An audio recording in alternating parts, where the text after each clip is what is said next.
Êxodo capítulo 12.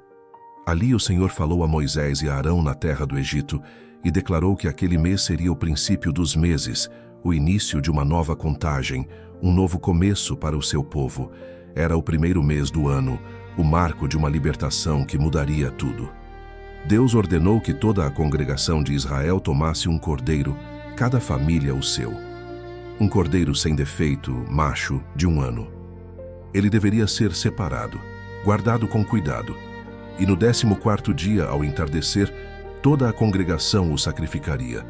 O sangue seria tomado e passado nos umbrais e nas vergas das portas das casas onde o cordeiro seria comido.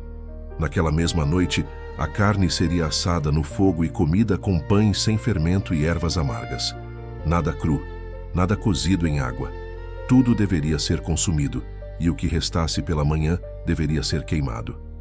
Eles comeriam apressadamente, com os lombos cingidos, sandálias nos pés e cajado na mão. Era a Páscoa do Senhor. Porque naquela noite o próprio Deus passaria pela terra do Egito. Não seria apenas um anjo destruidor, mas o Senhor em pessoa.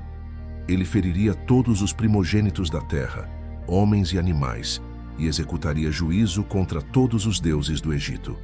Mas havia uma promessa. O sangue seria um sinal sobre as casas. Quando Deus visse o sangue, passaria por cima.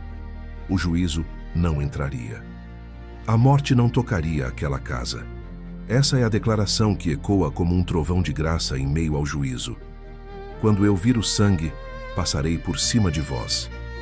Desde o início, aprendo e proclamo esta verdade. O povo de Deus está seguro. Sempre esteve. Todos os santos estão nas mãos do Senhor, e as mãos de Deus são lugar de segurança e de honra. Nada pode ferir aquele que fez do Senhor o seu refúgio.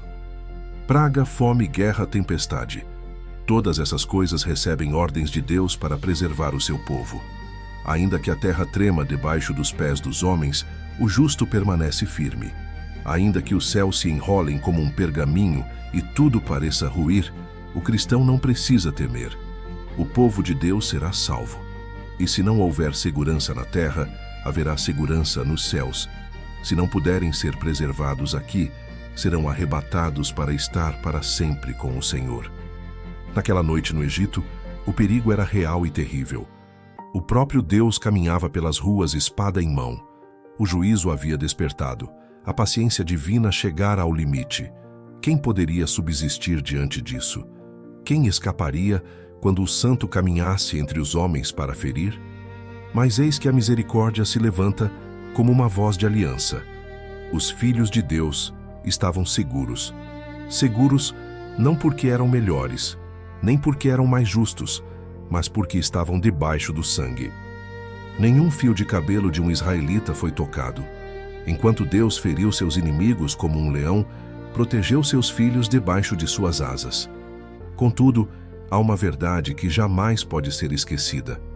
O povo de Deus só está seguro por causa do sangue. A razão pela qual Deus poupa os seus no dia da calamidade é esta. Ele vê o sangue. Esse é o fundamento de toda a nossa segurança. Tudo coopera para o bem daqueles que amam a Deus, porque foram comprados por preço, pelo sangue precioso. Foi assim naquela noite no Egito. Deus passou com sua espada, mas ao ver o sangue no umbral e nas ombreiras da porta, ele não entrou. O juízo passou adiante. E assim será no dia em que o Senhor se levantar para julgar a terra. Se estivermos cobertos pela justiça do Salvador e aspergidos com seu sangue, estaremos seguros. Talvez alguém diga, isso é um assunto antigo. Sim, é antigo. E exatamente por isso é eterno. É uma história que nunca envelhece. É sempre nova, sempre viva. Não tenho outro tema melhor para anunciar. O sangue precioso que nos salva. E é a partir dessa verdade que sigo adiante para considerar primeiro o sangue em si, depois o seu poder, em seguida a única condição, quando eu vir o sangue, e por fim, a lição prática para a nossa vida. Primeiro considero o sangue em si. No caso dos israelitas, era o sangue do Cordeiro Pascal. No nosso caso, é o sangue do Cordeiro de Deus, aquele que tira o pecado do mundo.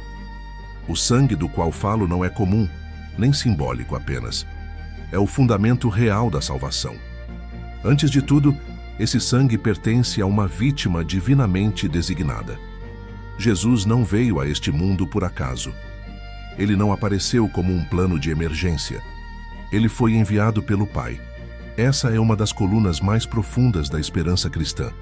Podemos confiar que o sacrifício de Cristo foi aceito, porque o próprio Deus o escolheu para ser o Salvador. Quando anuncio o sangue de Cristo, anuncio algo que agrada a Deus, porque foi o próprio Deus quem separou o Redentor desde antes da fundação do mundo. Foi o Pai quem colocou sobre ele a iniquidade de todos nós. Nada nisso foi improvisado. Nada foi secreto. Nada foi feito à margem da vontade divina. Desde a eternidade estava escrito que ele seria o Cordeiro morto antes da fundação do mundo. O próprio Cristo declarou: "Eis-me aqui, venho para fazer a tua vontade." Portanto, quando falo ao pecador, apresento um argumento poderoso. Você pode confiar em Cristo, porque foi Deus quem o nomeou Salvador. Aquele que exige justiça é o mesmo que providenciou o sacrifício. Além disso, assim como o Cordeiro da Páscoa, Cristo era sem defeito. Se houvesse nele um único pecado, ele jamais poderia nos salvar. Mas ele era puro, sem mancha, sem pecado original, sem transgressão prática. Foi tentado em tudo, como nós, mas sem pecado. Aqui está outra razão pela qual o sangue tem poder. É o sangue de um inocente. Ele morreu não por culpa própria, mas por culpa nossa. Posso imaginar o pai israelita ao sacrificar o cordeiro pensando: "Este animal morre não porque tenha culpa, mas para me lembrar que eu sou o culpado e mereço a morte." Assim também, ao olhar para a cruz, vejo Cristo morrendo por pecados que não eram seus. O pecado nunca encontrou abrigo nele. O príncipe deste mundo veio e nada achou. Não havia terreno onde Satanás pudesse fincar o pé. Por isso, o sangue de Jesus pode salvar até o mais vil dos pecadores. Ele morreu o justo pelo injusto para nos conduzir a Deus. Mas alguém pergunta: de onde vem tanto poder nesse sangue? Não apenas do fato de que Deus o designou, nem somente porque Cristo era inocente, mas porque Cristo é Deus. Se ele fosse apenas um homem, ainda que perfeito, seu sangue não teria poder para redimir multidões. Mas ele é verdadeiro Deus e verdadeiro homem. O sangue que ele derramou é sangue humano, mas unido à sua natureza divina. Sua divindade confere ao sacrifício um valor infinito. Quem pode medir o preço do sangue do Filho de Deus? Não há número capaz de estimar seu valor. Anjos se maravilham com isso, e por toda a eternidade será um assombro sem fim. Deus se fez homem para morrer. Quando penso que foi ele quem criou o mundo, que sustenta o universo com o poder da sua palavra, não me espanta que sua morte seja suficiente para salvar, nem que seu sangue seja poderoso para purificar. Aproximem-se, santos e pecadores. Olhem para a cruz. Vejam esse homem fraco, ferido, sangrando, gemendo em agonia. Ele é homem, mas é Deus sobre todos, bendito para sempre. Há poder nesse sangue. Não existe pecado que ultrapasse o alcance da divindade. Não existe profundidade de culpa maior que o infinito. Porque ele é divino. Ele salva completamente todos os que se aproximam de Deus por meio dele. E há mais. Esse sangue foi derramado uma única vez, e isso basta. O Cordeiro Pascal era sacrificado todos os anos. Os sacrifícios se repetiam diariamente, porque não podiam remover o pecado. Mas Cristo ofereceu a si mesmo uma vez por todas. Quando ele disse: "Está consumado", encerrou para sempre a necessidade de qualquer outro sacrifício. Não há mais oferta pelo pecado. Não há complemento necessário. O caminho entre Deus e o homem está aberto. A veste que cobre nossa nudez está completa. O banho que purifica está cheio até a borda. Nada precisa ser acrescentado. Se você treme diante do peso dos seus pecados, ouça isto: a obra está terminada. Cristo não precisa de ajuda. Seu sangue é suficiente. E há uma prova irrefutável de que esse sacrifício foi aceito: a ressurreição. Cristo morreu e foi sepultado, mas aguardou no túmulo até que o Pai desse o selo da aprovação. Ele não saiu à força, esperou. E então o céu se abriu, o anjo desceu, a pedra foi removida e o Filho de Deus ressuscitou em glória. Naquele momento, Deus declarou ao universo: o resgate foi aceito. O sangue satisfez a justiça. O pecado foi perdoado. Por isso afirmo com toda a reverência: é impossível que Deus rejeite um pecador que se aproxima confiando nesse sangue. Para rejeitá-lo, Deus teria que negar a ressurreição, negar a cruz, negar a si mesmo. Se você se aproxima apenas com esse argumento, o sangue de Cristo, você não pode ser rejeitado. E agora peço que, por um instante, visualize a cena do Calvário. Não como uma história distante, mas como um fato real. Veja a colina, as 3 cruzes, o rosto ferido, as mãos pregadas, o corpo ferido. Ele morreu de verdade. O sangue que escorreu dali é a base da sua redenção. Se o Espírito Santo lhe ajudar a compreender isso, então você estará pronto para avançar comigo ao próximo ponto: o poder absoluto desse sangue. Chego agora ao segundo ponto: a eficácia do sangue. As palavras são claras: quando eu vir o sangue, passarei por cima de vós. O sangue de Cristo possui um poder tão divino que nada além dele pode salvar uma alma. Se naquela noite no Egito, algum israelita tivesse desprezado a ordem de Deus e decidido colocar outra coisa nos umbrais da porta, ouro, prata, boas obras, intenções sinceras, teria perecido. Nada poderia livrar aquela casa, senão o sangue. E essa verdade permanece inalterada até hoje. Não há outro fundamento, nenhuma obra, nenhuma oração, nenhuma lágrima, nenhum ritual, nenhum mérito humano pode salvar. Só o sangue. Meus feitos não me salvam. Minhas orações não me salvam. Minhas lágrimas não me salvam. Sacramentos, ainda que corretamente praticados, não têm poder para remover culpa. Apenas o sangue de Jesus pode libertar uma consciência carregada de pecado. Não falo contra ordenanças santas, nem contra práticas legítimas da fé. Elas têm seu lugar, mas se forem colocadas como base da salvação, tornam-se inúteis. No dia da necessidade, falharão. Não existe um único átomo de poder salvador fora do sangue de Cristo. Ele não é apenas o único meio de salvação. Ele deve ser o único. No momento em que alguém tenta acrescentar qualquer coisa ao sangue, perde tudo. Confiar em Cristo e em mais alguma coisa é o mesmo que não confiar em Cristo de modo algum. Ouço alguém dizer: não confio apenas nos sacramentos, mas confio neles junto com Cristo. Não. Isso é perder a salvação. Cristo é zeloso de sua glória. Tudo o que se tenta colocar ao lado dele, ainda que pareça bom, torna-se um obstáculo. Minhas boas obras, como poderiam ser unidas à justiça perfeita de Cristo? Minhas justiças são trapos imundos, não podem ser costuradas à veste celestial do Salvador. Ou é Cristo sozinho, ou não é Cristo. Jesus somente, Jesus somente, Jesus somente. Esse é o fundamento seguro. Mas a justiça própria sempre muda de forma. Ela se disfarça. Um diz: eu creria em Cristo se sentisse mais profundamente meus pecados. Isso é um erro fatal. Seu arrependimento não salva você. O sangue salva. A morte de Cristo, não suas lágrimas.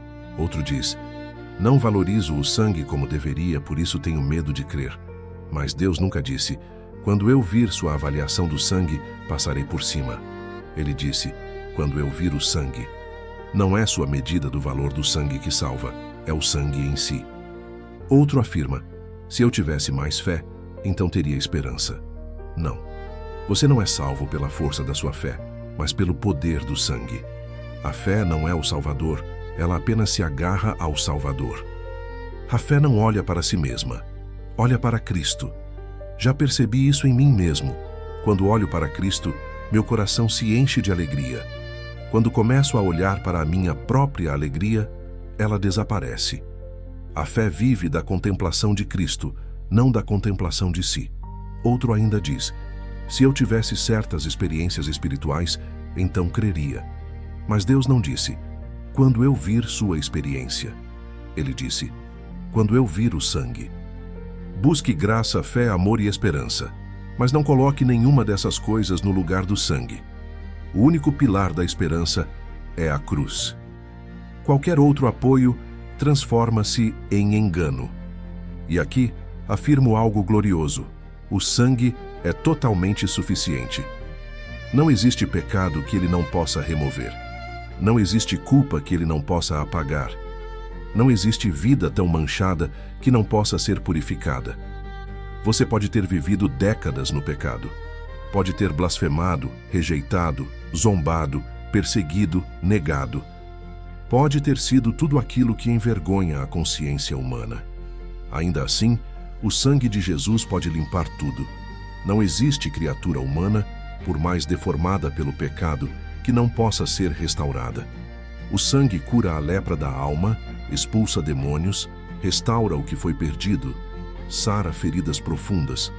É o remédio para todas as doenças espirituais. Nenhum caso excede sua eficácia. E não digo apenas que ele pode salvar. Digo algo mais forte. Ele salva com certeza. Não é uma esperança vaga. É uma convicção sólida. O israelita naquela noite não entrou em casa dizendo, espero que o anjo passe. Ele disse, eu sei que ele passará. O sangue estava lá. Deus havia prometido. Não havia risco algum. Assim também, quem confia no sangue de Cristo não diz apenas espero, diz eu sei. Sei que fui lavado, sei que estou seguro, sei que Deus não pode me condenar. Essa é a fé verdadeira, não uma fé que hesita, mas uma fé que descansa na fidelidade de Deus. Não existe condenação para quem está em Cristo. O sangue aplicado garante salvação completa. Nenhum fio de cabelo foi tocado naquela noite em Israel, e nenhum detalhe da redenção falha para aquele que confia no sangue. Cristo salva totalmente. Cada pecado é perdoado. Cada promessa é garantida. A glória eterna é certa. E mesmo assim, sinto que ainda não disse o suficiente. Nenhuma língua consegue descrever plenamente o valor desse sangue. Mas oro para que o Espírito de Deus conduza corações a confiarem simplesmente, totalmente e exclusivamente no sangue de Jesus Cristo. Chego agora ao terceiro ponto, e serei breve apenas na forma, jamais no peso da verdade. Há, sim, uma condição. Alguém pergunta, então a salvação é condicional? Sim, há uma condição. E que condição gloriosa ela é. O texto não diz, quando vocês virem o sangue. Diz, quando eu vir o sangue, passarei por cima de vós. Isso muda tudo. Talvez o seu olho da fé seja fraco. Talvez você não consiga enxergar claramente o valor do sangue de Cristo. Mas o olhar de Deus não falha. Ele vê. Ele sempre vê. No céu, o Salvador ressuscitado apresenta eternamente o seu sacrifício diante do Pai. Naquela noite no Egito, o israelita não via o sangue. Ele estava dentro da casa. O sangue estava do lado de fora. Mas Deus o via. E isso era suficiente. A segurança não dependia da percepção do homem, mas da visão de Deus. Essa é a única condição da salvação. Deus ver o sangue. Não é a força da sua fé. Não é o nível da sua certeza. Não é a clareza da sua experiência. É o fato de que o sangue de Cristo está diante de Deus. Isso torna absolutamente seguro todo aquele que confia em Jesus. Se você luta com dúvidas, transforme isso em oração. Senhor, eu não consigo ver como gostaria, mas Tu vês. E disseste que, quando visses o sangue, passarias por cima.